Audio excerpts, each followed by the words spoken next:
Sometimes when we listen to the Gospel of John, as in these final days of Lent, the language is very complicated and I think very confusing in some ways. John's Gospel has Jesus speaking in a way that is very theological. It has a lot of depth. The sentences even are very complicated. That's because John, the Gospel writer, wants us, the reader, to know that Jesus is truly God. That Jesus is the one who is united with the Father. And he speaks in a way, he has Jesus speaking in a way that is high above and well beyond the vocabulary, it seems, of common people. Take, for instance, this gospel passage. Jesus tells the Pharisees that he will be lifted up.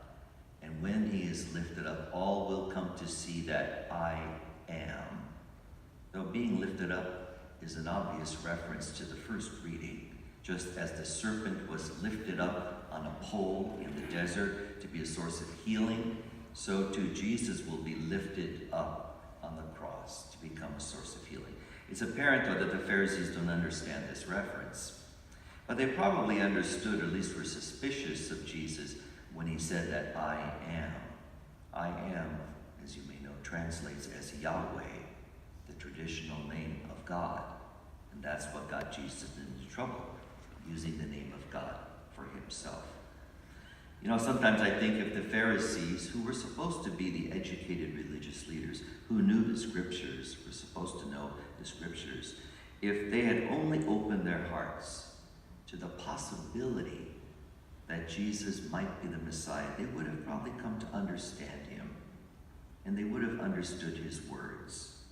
They would have taken those words to heart and reflected on them. They might have come to accept the fact that Jesus is truly who he says he is. But the fact is they had already closed their minds and hearts to him. That is why his words did not really penetrate any deeper than the surface. That's why they failed to appreciate the depth of his words. You know, I think we have to be careful. The same thing can be said for us. You know, there are many, many people who claim to be Christians who have never opened the pages of the scriptures to read directly the words and the teachings of Christ. You don't really know. And there are many who read the scriptures but do not understand their meaning. And I think that's because the scriptures, the words of Jesus, can only really be understood and appreciated through prayer and reflection. The words of Jesus in the gospel speak to us the truth, and we have to take those words to heart and pray that the Holy Spirit will open our minds to better understand what those words mean and how they apply to us. If we just take the words of Jesus at face value, as did the Pharisees, then we will not really understand the depth of riches, the truth that is contained in them.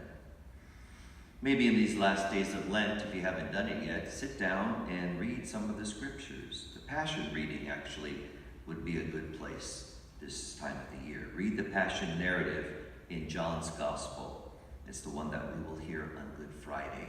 It's a lengthy read, but it's worth the effort, because in that Passion narrative, we learn through the language, through the words of Jesus, that he is truly God, who has lovingly accepted death on the cross for our sake. Most of the people in that Passion story had no idea who he was. They did not understand what was happening. But we can understand by our prayerful reflection, backed up by our faith, which really helps us grasp the power